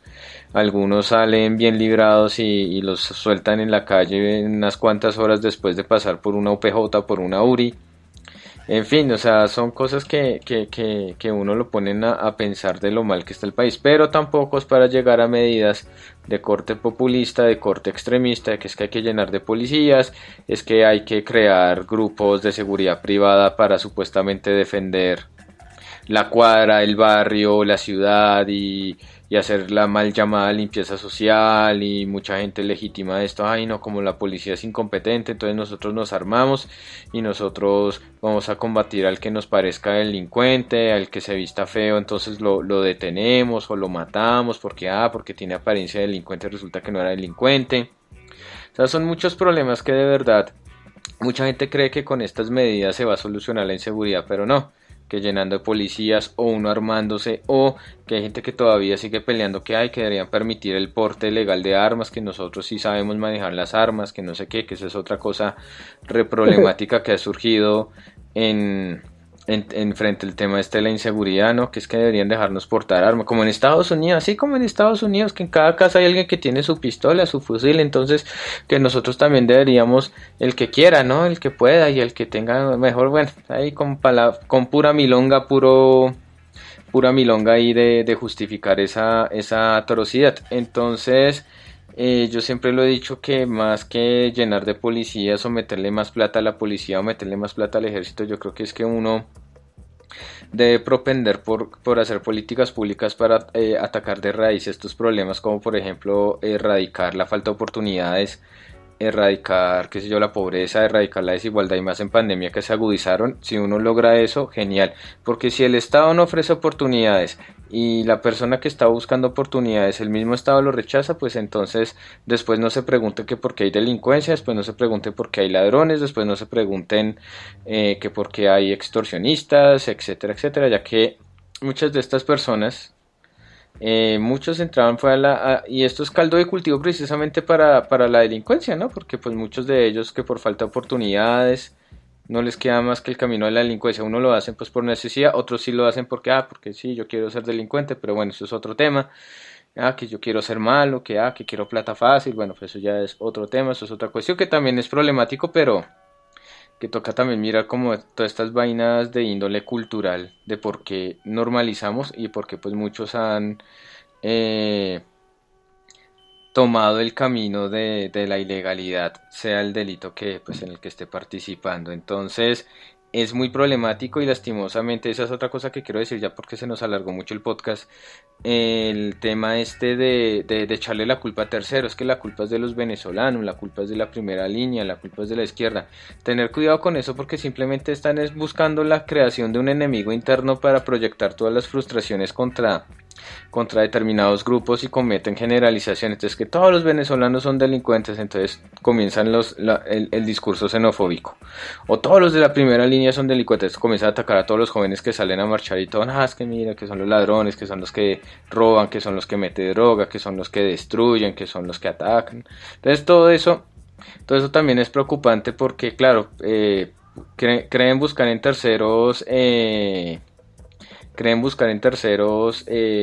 como el chivo expiatorio para proyectar todas sus frustraciones y decir, por culpa de esta gente es que hay violencia, hay que acabarlos, hay que exterminarlos, hay que perseguirlos. Entonces si los logramos desaparecer, los derrotamos, porque ya hay mucho lenguaje militar, los acabamos, los derrotamos, los damos de baja, entonces listo, se soluciona el problema. Y resulta que no. Entonces hay que tener mucho cuidado con el tema de acusar a terceros que nada que ver. Que sí, puede ser que hayan algunos venezolanos delincuentes, pero eso no quiere decir que todos los que son migrantes venezolanos sean delincuentes, ¿no? Entonces hay que tener mucho cuidado con esos discursos tan estigmatizantes que lo único que provocan es más violencia, ya lo dije, más estigmatización y muy problemático eso. Y para saber que pues entonces listo, sí, acabamos con todos los venezolanos se volvieron a su país, los que no alcanzaron a escapar les dimos de baja, los detuvimos, todo, y resulta que la inseguridad sigue. Entonces ¿a quién le van a echar la culpa? Que también, así es, también la gente, va a sonar muy feo, pero también la gente es muy bobita a veces creyendo como con discursos demagógicos y populistas, y lastimosamente yo sí tengo que decirlo, yo esperaba más de una Claudia López que no cayera en eso, y lastimosamente ella es una más del montón diciendo es que los venezolanos son los que han hecho que Bogotá sea insegura, es que mire que los de la primera línea. Entonces uno esperaba como más altura de ella, pero no, ella es uno más del montón cuando precisamente se le sale de las manos temas tan sensibles, y más en una ciudad como Bogotá, como el tema de la seguridad. Entonces uno esperaría que con el cambio de gobierno se combatiera todo esto.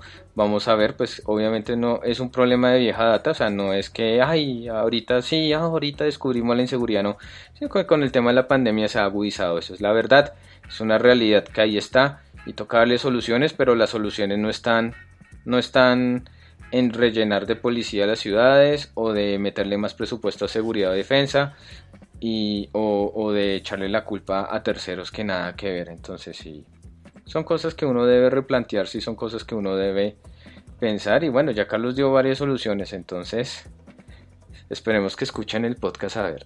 Entonces Carlos, muchísimas gracias. Sí, ahí yo agrego una última cosita, y es el tema de lo que pues se viene para las elecciones, tanto en esas narrativas que va a utilizar la derecha para fomentar captación de votos de una manera, yo digo que abusiva, engañando electores. Y eso está relacionado con unos escenarios donde no hay condiciones electorales adecuadas. Es decir, hay una inseguridad electoral. Ojalá Petro, Gustavo y toda la gente que está relacionada con el tema del pacto histórico entienda que garantizar un escenario de condiciones electorales mínimas va a garantizar un ejercicio democrático y por tanto la posibilidad de darle al país un aire ante toda esta locura que hemos estado viviendo con pandemia y un gobierno desquiciado, de cara a un Estado garante de derechos. Voy a decirlo también, con Petro o sin Petro, nosotros como ciudadanos que vayamos a ser parte del pacto histórico, debemos buscar que en esa esencia de esas políticas de la vida, de la Colombia humana, de todas estas propuestas que están desde hace rato ahí, inmersas desde diferentes sectores y colectivos y organizaciones, se puedan llevar a aplicar. Porque en el momento en que yo no puedo salir a la calle a realizar mi vida por miedo a los diferentes miedos que se han creado, pues lo que tenemos es un Estado que no garantiza derechos. Y me parece que ojalá, bueno, habría que preguntarle a Petro cuál va a ser su propuesta respecto a la inseguridad. Yo creo que él lo va a relacionar con el tema del neoliberalismo. Esa es una postura de varios académicos. Mientras que sigamos jugando en las lógicas del neoliberalismo, vamos a tener la inseguridad como un generador de problemas en todos los espacios de la sociedad. Entonces, una visión de una Colombia humana es donde se reconocen los contextos, se reconocen los derechos de los ciudadanos y por tanto se reducen las posibilidades para que las delincuencias puedan crecer. Ahí estaría el quick del asunto, más el tema del control civil sobre los estamentos que componen el Estado. Vamos a ver si la Comisión Nacional Electoral, el Consejo Nacional Electoral, si la Procuraduría, si la Contraloría juegan del lado de la democracia o van a seguir dándole aire a un sistema que todos los días produce víctimas en las calles, que es lo que estamos viendo cuando atracan a una persona. Uh-huh. Así es, totalmente de acuerdo. Y pues, Javier, gracias, no sé, ya la nota deportiva o... No, hoy no va a haber porque ya, mire, ya casi 2 horas de podcast. Vean fútbol y vean otros deportes. Yo sí, hablando de otros deportes, este fin de semana en Flandes, no Tolima, Flandes, en Bélgica, Flanders, en Flandes, Bélgica, es el Mundial de Ciclismo. Mañana es la carrera principal femenina. Hay colombianas que ojalá ganen, una colombiana, sería genial. Y el domingo la principal, la de hombres, toca ver quienes van a correr por Colombia y que ojalá la gane un colombiano, ¿no? Que ya es hora, yo siempre lo he dicho, ya es hora que Colombia gane un mundial de ciclismo en ruta, porque en contrarreloj ya lo ganamos con Santiago Botero en el 2001, 2002, no me acuerdo, más o menos por ahí, pero nos falta la ruta, la carrera principal. Entonces, pendientes del mundial de ciclismo para que lo vean, quienes somos fans del ciclismo, y vean fútbol, que chévere este fin de semana, ligas europeas, liga colombiana, y si quieren ver otros deportes está el tema del mundial de ciclismo en Flandes que se está haciendo en Bélgica. Y también creo que para el 2024-2025 por primera vez el mundial de ciclismo va a tener sede en África, va a ser en Ruanda. Entonces, interesante ese mundial de ciclismo en África. A ver cuándo Colombia vuelve a ser sede de un mundial de ciclismo, hace falta. Vuelve a ser Colombia sede de un mundial de ciclismo. Entonces, eso. Todos somos, pues la verdad, muchísimas gracias, don Carlos. Redes sociales. Muchas gracias a ustedes. Redes sociales. @mediarse, como siempre, ahí estaré disponible para consultas. Y una última cosita, ¿no? Ya para cerrar, un tributo a Roberto Roena, que ayer en horas de la noche falleció. Un miembro icónico de la Fania All Stars. Otro era miembro del Gran Combo de Puerto Rico, y él tenía su propia orquesta, Roberto Roena y su Apollo Sound, sí, creo que se pronuncia así, Apollo Sound. Entonces, el mundo de la salsa está de luto. Creo que fue ya tendencia global, o sea, fue una noticia mundial. Y pues por supuesto para el mundo de la salsa una pérdida dolorosa. Es verdad que este año sí les ha tocado duro en tema de fallecimientos de ídolos. Hace un mes era Larry Harlow, el que llaman el judío maravilloso. Y pues lamentando esto y pues bueno, un saludo a los fans de la salsa, a los fans de Roberto Roena. Y como siempre lo he dicho, ¿no? Porque no falta el niño ratismo. Ay, porque lloran a un cantante. Ay, no, porque lloran a un cantante de salsa. Ay, no. No, nada. Cada uno tiene sus ídolos. Cada uno lamenta la pérdida de sus ídolos. Y más que... O sea, sí. Físicamente murió. Es verdad, falleció ya. Cumplió su ciclo en la tierra. Quienes sean creyentes y quienes no sean creyentes, bueno. Si quienes son creyentes, no, que está en el cielo con Dios. Quienes no son creyentes, bueno, está... que ahí sí, quién sabe dónde estará. O, como canción de Celia Cruz. ¿Cómo? La salsa vive y llega hasta el cielo. Uh-huh.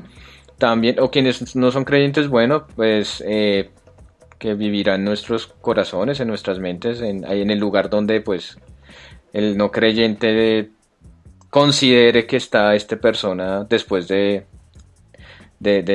fallecida, después de haber vivido. Pero a lo que voy es que más que morir en lo físico, yo creo que si uno lo recuerda, si hay una memoria colectiva de lo que hizo el artista y que pueda que logre, a pesar de su muerte, que lleguen nuevas generaciones a escucharlo y a gustarle, eso ya garantiza la inmortalidad. O bueno, yo lo considero de esa manera. Entonces nos despedimos con esta canción, Guaguancó del Adiós, Roberto Roena, que también es complacencia musical de Don Carlos. Dijo, ay, venga, esta que Roberto Roena me gusta. Y yo, bueno, la ponemos. Entonces, Guaguancó del Adiós.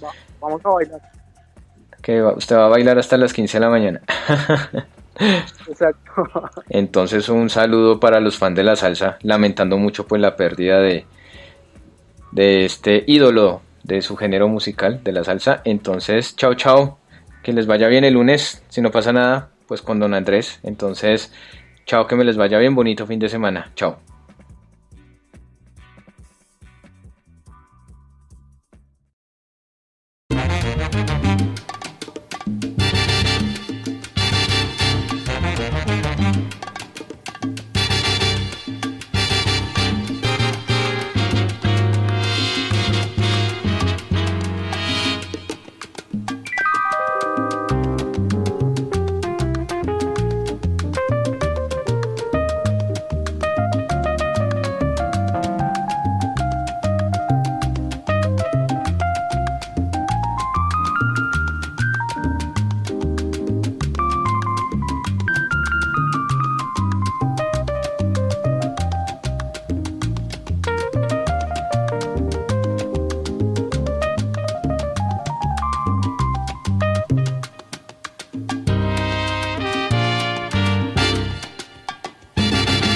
Lágrimas no se curan heridas.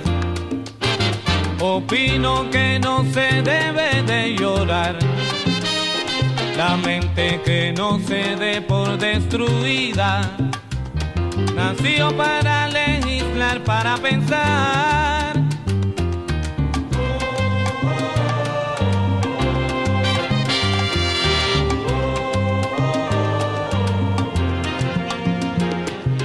Sí, yo sé quién eres tú. Tú no sabes quién soy yo. Yo soy una voz que te llamó porque te amó. Tú fuiste el silencio criminal. Yo te vi pasar, miré tu adiós, juré callar. Fue mi alma la que te nombró. Con lágrimas no se curan heridas. Opino que no se debe de llorar. La mente que no se dé por destruida nació para legislar, para pensar.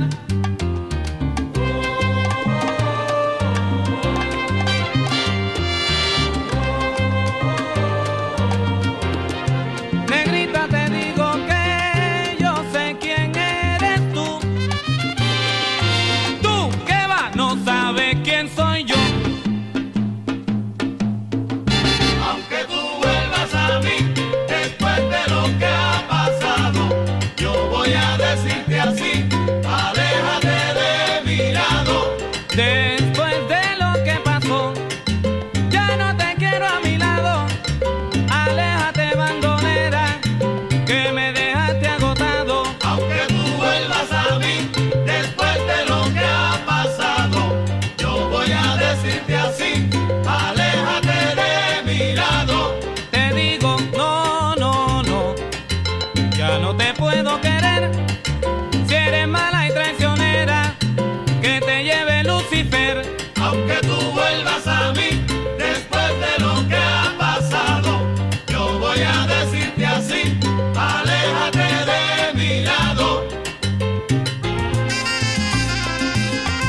aunque tú vuelvas a mí, después de lo que ha pasado, yo voy a decirte así, aléjate de mi lado.